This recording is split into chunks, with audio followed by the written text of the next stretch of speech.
हर हर महादेव साथियों, आप सभी का अपने चैनल हार्ट टचिंग स्टोरी में तहे दिल से स्वागत है। आप सुन रहे हैं अपनी पसंदीदा कहानी मेरी जिंदगी हो तुम का 47 भाग। 1 मिनट, ऐसा क्या है जितेंद्र जो तुम छुपा रहे हो? देखो, मुझे साफ साफ सारी बात बताओ, आखिर क्या प्रॉब्लम है इसमें? अमरिंदर जी को कुछ खटक रहा था। मैं तुम्हें बता रहा हूं, उससे झगड़ा करने की जरूरत नहीं है। प्रेम ने कहा। नहीं नहीं भाई सा, मैं झगड़ा नहीं करना चाहता। अब हम बच्चे भी नहीं रहे और ना ही पहले वाला बेसब्र हमारे अंदर है। मैं सिर्फ बात जानना चाहता हूँ। अमरिंदर जी तेजी से जितेंद्र जी की तरफ देखते हुए बोले। वही बात मैं तुम्हें बता रहा हूँ। जरा सब्र, शांति और संयम से सुनना। प्रेम ने एक गहरी सांस छोड़ते हुए कहा। धीरे धीरे प्रेम ने शमशेर सिंह राणा की अमरिंदर जी की को वापस लाने की कोशिश के बारे में बताना शुरू किया और बताते बताते उसे गाड़ी तक पहुंचे जो कि अमरिंदर जी के नाम से विदेश से आई थी। पर मैंने तो ऐसी कोई गाड़ी नहीं भेजी, अमरिंदर जी ने इनकार में सर हिलाया। यही तो सबसे बड़ी बात है अमरिंदर, कि तुमने गाड़ी भेजी नहीं, गाड़ी तुम्हारे ऑफिस के नाम से आई। ये देखो। प्रेम अभी बोल रहा था कि और इसी गाड़ी में ऐसा फंक्शन लगाया हुआ था जिसके कारण बड़े पापा सा की जान गई। दरवाजे पर खड़े अर्जुन ने कहा। क्या मतलब तुम्हारा? सबसे पहले उसके साथ खड़ा सत्यम चौंक उठा था। सत्यम को बिल्कुल भरोसा नहीं हो रहा था कि वह यह क्या सुन रहा है। उसने हैरान परेशान नजरों से सबकी तरफ देखना शुरू किया। इन दोनों को दरवाजे पर खड़े देखकर प्रेम जी और जितेंद्र जी ने एक दूसरे की तरफ देखा और सत्यम का रिएक्शन देखकर उन दोनों ने अफसोस से सर हिला दिया। लेकिन सबसे ज्यादा प्रेम गुस्से में अर्जुन की तरफ घूर रहा था। वह फंक्शन तुम्हारे ससुर ने लगवाए थे या फिर तुम्हारे ससुराल वालों ने चेक करके तुम्हें बताया था? प्रेम के मुंह से अब अर्जुन के लिए फूल झड़ रहे थे। भाई सा, बच्चे पर मत गुस्सा करें। अमरिंदर जी ने प्रेम जी का हाथ पकड़ लिया। बच्चा अगर बच्चे जैसा रहे तो उसे पर गुस्सा कोई नहीं करता। लेकिन यह नालायक तो हमारे ही बाप बने बैठे हुए हैं। भगवान जाने यह मेरी औलाद है भी या नहीं। सारे के सारे लक्षण अपने मामा के ले रखे। जब देखो तब बिना सोचे समझे मुंह खोल देना। यह भी नहीं समझना है कि उसे बात का क्या रिएक्शन होगा क्या नहीं। सत्यम की हैरान परेशान नजरें और उसके माथे पर खींची हुई गुस्से की एक लकीर प्रेम को कुछ अलग ही संकेत दे रही थी। बात भी छोटी नहीं थी। सीधे सीधे मर्डर का इल्जाम रखा हुआ था। वह भी अपने ही बड़े भाई के साथ साथ उसके पूरे परिवार का। जितेंद्र जी ने भी आंखें छोटी करके अर्जुन की तरफ देखा। हर बात में बीच में बोलना जरूरी होता है क्या? शांति से बात नहीं होती? जितेंद्र जी को भी अब सब कुछ हाथों से छूटता हुआ महसूस हो रहा था। कितनी मुश्किल से तो पूरा परिवार एक साथ बंध रहा था, पर अर्जुन की इस एक बात ने फिर से वही आग लगानी शुरू कर दी थी। का कोसा, आप भी मुझ पर ही गुस्सा कर रहे हैं? अर्जुन कुछ बोलने को हुआ, उसके पहले प्रेम ने हाथ ऊपर करके उसे तमाचा दिखाया कि अगर अब की बार वह कुछ बोला तो निश्चित पिटेगा। पहले तुम दोनों अंदर आओ, अमरिंदर जी बोले। अर्जुन और सत्यम एक दूसरे को देखते हुए अंदर आए थे। इधर सत्यम जिस बात को सुनकर इतना गुस्से में हैरान परेशान था, वही अमरिंदर जी बहुत हद तक शांत बैठे थे।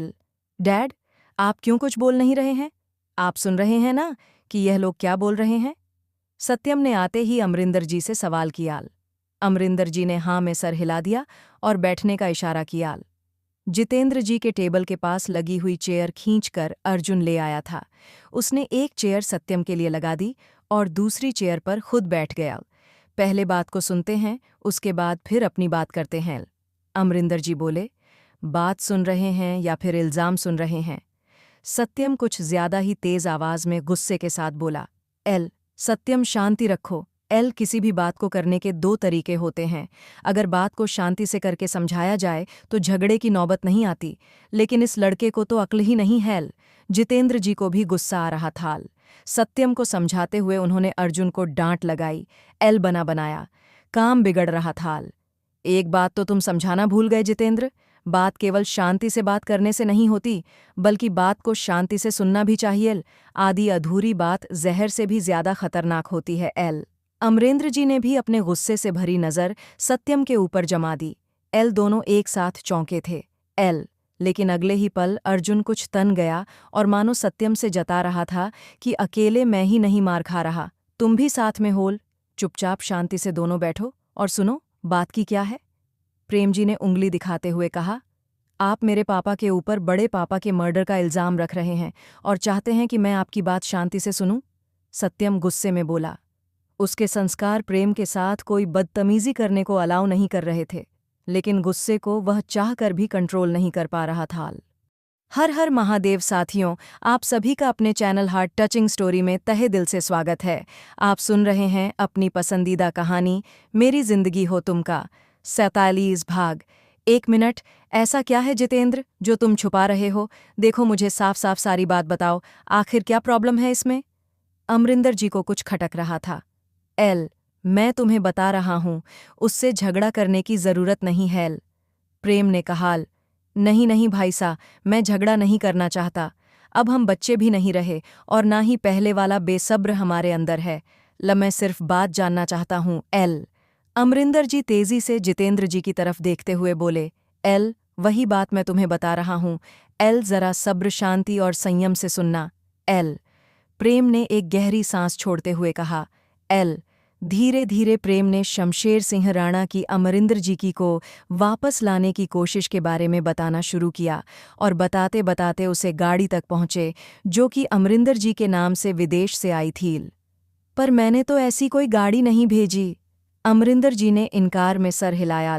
यही तो सबसे बड़ी बात है अमरिंदर, कि तुमने गाड़ी भेजी नहीं, गाड़ी तुम्हारे ऑफिस के नाम से आई। ये देखो।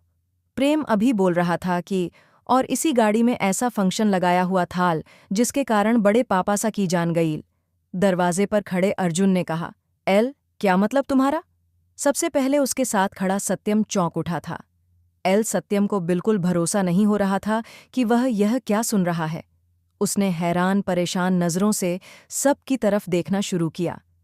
इन दोनों को दरवाजे पर खड़े देखकर प्रेम जी और जितेंद्र जी ने एक दूसरे की तरफ देखा और सत्यम का रिएक्शन देखकर उन दोनों ने अफसोस से सर हिला दिया। लेकिन सबसे ज्यादा प्रेम गुस्से में अर्जुन की तरफ घूर रहा था। वह फंक्शन तुम्हारे ससुर ने लगवाए थे या फिर तुम्हारे ससुराल वालों ने चेक करके तुम्हें बताया था? प्रेम के मुंह से अब अर्जुन के लिए फूल झड़ रहे थे। भाई सा, बच्चे पर मत गुस्सा करें। अमरिंदर जी ने प्रेम जी का हाथ पकड़ लिया। बच्चा अगर बच्चे जैसा रहे तो उसे पर गुस्सा कोई नहीं करता। लेकिन यह नालायक तो हमारे ही बाप बने बैठे हुए हैं। भगवान जाने यह मेरी औलाद है भी या नहीं। सारे के सारे लक्षण अपने मामा के ले रखे। जब देखो तब बिना सोचे समझे मुंह खोल देना। यह भी नहीं समझना है कि उसे बात का क्या रिएक्शन होगा क्या नहीं। सत्यम की हैरान परेशान नजरें और उसके माथे पर खींची हुई गुस्से की एक लकीर प्रेम को कुछ अलग ही संकेत दे रही थी। बात भी छोटी नहीं थी। सीधे सीधे मर्डर का इल्जाम रखा हुआ था। वह भी अपने ही बड़े भाई के साथ साथ उसके पूरे परिवार का। जितेंद्र जी ने भी आंखें छोटी करके अर्जुन की तरफ देखा। हर बात में बीच में बोलना जरूरी होता है क्या? शांति से बात नहीं होती? जितेंद्र जी को भी अब सब कुछ हाथों से छूटता हुआ महसूस हो रहा था। कितनी मुश्किल से तो पूरा परिवार एक साथ बंध रहा था, पर अर्जुन की इस एक बात ने फिर से वही आग लगानी शुरू कर दी थी। का कोसा, आप भी मुझ पर ही गुस्सा कर रहे हैं? अर्जुन कुछ बोलने को हुआ, उसके पहले प्रेम ने हाथ ऊपर करके उसे तमाचा दिखाया कि अगर अब की बार वह कुछ बोला तो निश्चित पिटेगा। पहले तुम दोनों अंदर आओ। अमरिंदर जी बोले। अर्जुन और सत्यम एक दूसरे को देखते हुए अंदर आए थे। इधर सत्यम जिस बात को सुनकर इतना गुस्से में हैरान परेशान था, वही अमरिंदर जी बहुत हद तक शांत बैठे थे। डैड, आप क्यों कुछ बोल नहीं रहे हैं? आप सुन रहे हैं ना कि यह लोग क्या बोल रहे हैं? सत्यम ने आते ही अमरिंदर जी से सवाल किया। अमरिंदर जी ने हाँ में सर हिला दिया और बैठने का इशारा किया। जितेंद्र जी के टेबल के पास लगी हुई चेयर खींचकर अर्जुन ले आया था। उसने एक चेयर सत्यम के लिए लगा दी और दूसरी चेयर पर खुद बैठ गया। पहले बात को सुनते हैं, उसके बाद फिर अपनी बात करते हैं। अमरिंदर जी बोले। बात सुन रहे हैं या फिर इल्जाम सुन रहे हैं? सत्यम कुछ ज्यादा ही तेज आवाज में गुस्से के साथ बोला। सत्यम, शांति रखो। एल किसी भी बात को करने के दो तरीके होते हैं। अगर बात को शांति से करके समझाया जाए तो झगड़े की नौबत नहीं आती, लेकिन इस लड़के को तो अक्ल ही नहीं है। जितेंद्र जी को भी गुस्सा आ रहा था। सत्यम को समझाते हुए उन्होंने अर्जुन को डांट लगाई। एल बना बनाया, काम बिगड़ रहा था। एक बात तो तुम समझाना भूल गए जितेंद्र, बात केवल शांति से बात करने से नहीं होती, बल्कि बात को शांति से सुनना भी चाहिए। आधी अधूरी बात जहर से भी ज्यादा खतरनाक होती है। एल अमरेंद्र जी ने भी अपने गुस्से से भरी नज़र सत्यम के ऊपर जमा दी। एल दोनों एक साथ चौंके थे। एल लेकिन अगले ही पल अर्जुन कुछ तन गया और मानो सत्यम से जता रहा था कि अकेले मैं ही नहीं मार खा रहा, तुम भी साथ में होल। चुपचाप शांति से दोनों बैठो और सुनो, बात की क्या है। प्रेम जी ने उंगली दिखाते हुए कहा, आप मेरे पापा के ऊपर बड़े पापा के मर्डर का इल्जाम रख रहे हैं और चाहते हैं कि मैं आपकी बात शांति से सुनूं। सत्यम गुस्से में बोला। उसके संस्कार प्रेम के साथ कोई बदतमीजी करने को अलाउ नहीं कर रहे थे, लेकिन गुस्से को वह चाह कर भी कंट्रोल नहीं कर पा रहा था। और तुम्हारी इन्वेस्टिगेशन क्या कहती है? सत्यम ने पूछा। साहिर का नाम सुनकर उसे भी धक्का सा लगा था कि वो इन सब चीज़ों को जानता था, लेकिन उसने कभी भी सत्यम से कहना जरूरी नहीं समझा। मैं बता रहा हूं, प्रेम बोले। उन्होंने अर्जुन को चुप रहने का इशारा किया। जहां तक मैं समझता हूं कि साहिर ने तुमसे ये सारी बातें इसलिए नहीं कही होगी क्योंकि उसे इस नालायक की तरह हवा में तीर छोड़ने की आदत नहीं है। हवा में अगर तीर छोड़े जाए तो कोई ना कोई तो पकड़ेगा ही, और उसके बाद बवाल मचना तय है, और साहिर इस तरह का बवाल नहीं पैदा करता। प्रेम बोले। जितेंद्र जी ने तेजी से अपने टैबलेट पर गाड़ी का मॉडल से लेकर हर कुछ ऑन करके अमरिंदर जी के सामने रख दिया था। एक बार फिर से देख लीजिए, छोटे राणा सा, शायद आप इस गाड़ी को पहचानते हो। गाड़ी को देखकर अमरिंदर जी चौंक गए थे और सोच में पड़ गए थे, जबकि सत्यम उसे गाड़ी को देखकर पहचानने की कोशिश कर रहा था, जो कि बिल्कुल बेकार की कोशिश थी।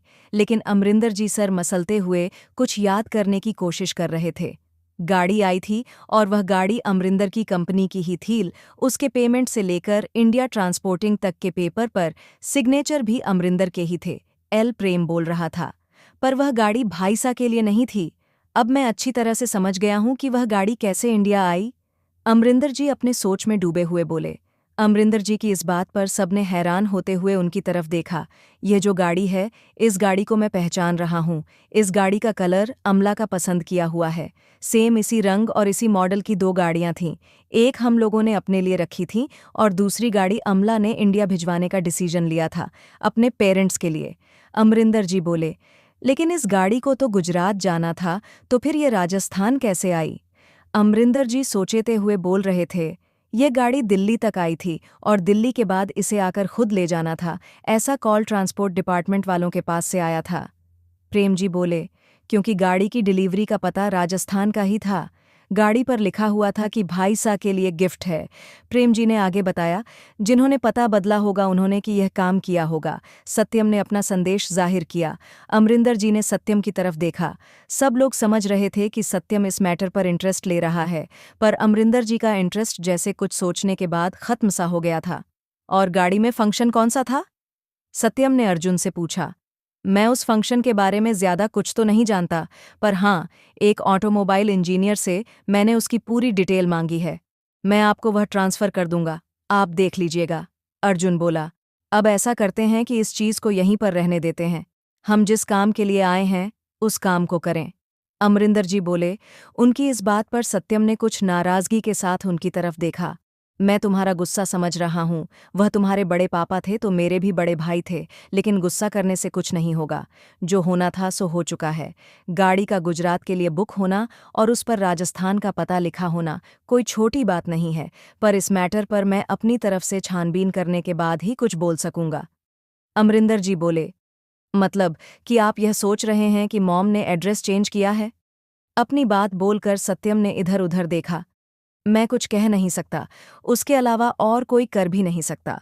हालांकि मुझे इस बात पर बिल्कुल भी भरोसा नहीं है, पर फिर भी पता तो करना ही होगा। लेकिन आमला से कुछ पूछने का मतलब है सीधे सांप के बिल में हाथ डालना। अमरिंदर जी बोले। अर्जुन की नज़रें अमरिंदर जी के चेहरे को पड़ रही थी। प्रेम इस चीज को समझ रहा था, पर इस बार प्रेम ने अर्जुन को बिल्कुल नहीं रोका। आप पता बाद में कर लीजिएगा, छोटे राणा सा, फिलहाल में तो जमीनों वाली बात है। जितेंद्र जी भी सिचुएशन को देखते हुए बात बदलना ही चाहते थे। वह भी समझ गए थे कि अगर इससे काम में अम्ल का हाथ होगा तो अमला इतनी आसानी से मुंह नहीं खोलेगी। पर अमला इन लोगों की सस्पेक्ट लिस्ट में आ चुकी थी, जो कि सत्यम को अच्छा नहीं लग रहा था। पर वह इन सारे सबूत को देखने के बाद और खुद अमरिंदर जी के मुंह से यह सब कुछ सुनाने के बाद कुछ भी बोलने की कंडीशन में नहीं था। उसने अपनी मदद के लिए अपने पापा की तरफ देखा, लेकिन अमरिंदर जी ने इनकार में सर हिलाते हुए कंधे उसका दिए। सामने से तो वह नॉर्मल दिख रहे थे, लेकिन उनके अंदर उठा हुआ तूफान सत्यम समझ रहा था। अमरिंदर जी की भी नज़रें समझकर सत्यम चुप हो गया। जब तुमने सारी बातें बता दी हैं जितेंद्र, तो फिर इसका उपाय भी बताओ कि किस तरह से हमें हमारी ज़मीन मिल सकती है। अमरिंदर जी बोले, इसमें ज़्यादा कुछ करना नहीं है राणा सा, बस कोर्ट में अपनी उपस्थिति दिखानी होगी। आपके पास ज़मीनों के ओरिजिनल पेपर होंगे, उन पेपर को कोर्ट में सबमिट करने पर ज़मीनों की मौतेंशन एक बार नए तरीके से हो जाएगी और फिर सब कुछ आपके हैंडओवर आ जाएगा। जितेंद्र जी बोले, यही तो सबसे बड़ी मुश्किल है। अमरिंदर जी ने गहरी सांस छोड़ते हुए आगे बताया, जमीन के पेपर प्रतीक सिंह सिसोदिया के हाथों में है। क्या? अमरिंदर जी की बात सुनकर सत्यम उछल पड़ा। हाँ, जब मैं उसे जमीन दी थी तो साथ में पेपर भी दिए थे, क्योंकि मैंने तो उसे जमीन ने बेची थी। मुझे क्या पता था कि वह लीज के पेपर बनवा रहा है। इसका मतलब है कि इतने सालों से सारी जमीन प्रतीक सिंह सिसोदिया के हाथ में उसके ही नाम से हैं। हाथ आई हुई संपत्ति को हाथ से निकलते हुए देखकर सत्यम परेशान हो उठा था। ऐसा नहीं होगा, क्योंकि अगर ऐसा होता तो नहीं, खतियान में प्रतीक सिंह सिसोदिया का नाम होता। सारी जमीनों पर आपका ही नाम चल रहा है और आपका नाम से ही रसीद कट रही है। फर्क बस इतना है कि यह रसीद प्रतीक सिंह सिसोदिया कटवा रहा है, और जब तक आप जमीन के ओरिजिनल पेपर अपने हाथ में नहीं ले सकते, यह रसीद नहीं कटवा सकते। जिस दिन ओरिजिनल पेपर आपके हाथ में आ जाएंगे तो फिर कहीं कुछ साबित करने की भी जरूरत नहीं पड़ेगी। सब कुछ पहले से ही किया हुआ है। जितेंद्र जी बोले, पर यही तो सबसे बड़ी प्रॉब्लम है कि प्रतीक सिंह सिसोदिया के हाथ से पेपर लिया कैसे जाए। प्रेम ने अपनी बात रखते हुए कहा, यह एक सबसे बड़ी मुसीबत थी। सारी संपत्ति के पेपर पर प्रतीक सिंह सिसोदिया नाग की तरह कुंडली मारकर बैठा हुआ था। यह एपिसोड आपको कैसा लगा, कमेंट करके जरूर बताएं। मिलते हैं अगले भाग के साथ। तब तक के लिए वीडियो को लाइक और चैनल को सब्सक्राइब करना मत भूलिएगा। खुश रहिए, स्वस्थ रहिए, मस्त रहिए और यही यूट्यूब पर मिलते रहिए। कहानी अगर पसंद आती है तो उत्साहित भी किया कीजिए। आप सुपर थैंक्स के माध्यम से मुझे प्रोत्साहन भी दे सकते हैं और साथ में अपने दोस्तों के साथ इसे फेसबुक और व्हाट्सएप पर शेयर भी कीजिए। इस चैनल पर मिलेंगे आपको दिल छू लेने वाली मनोरंजन, पारिवारिक और शिक्षाप्रद कहानियां, और हर कहानी के रेगुलर अपडेट मिलते हैं अगले भाग के साथ। हर हर महादेव।